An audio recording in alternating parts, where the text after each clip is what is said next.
som automotivo no Brasil, mano. O som automotivo no Brasil, vamos falar por aqui, que é o único lugar que eu sei.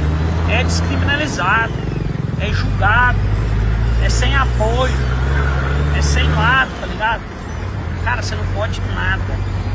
Ah, tá certo, mas tá. Ah, mas você pode ali e tal. Não, aqui não tem nada, mano. Aqui tudo é proibido.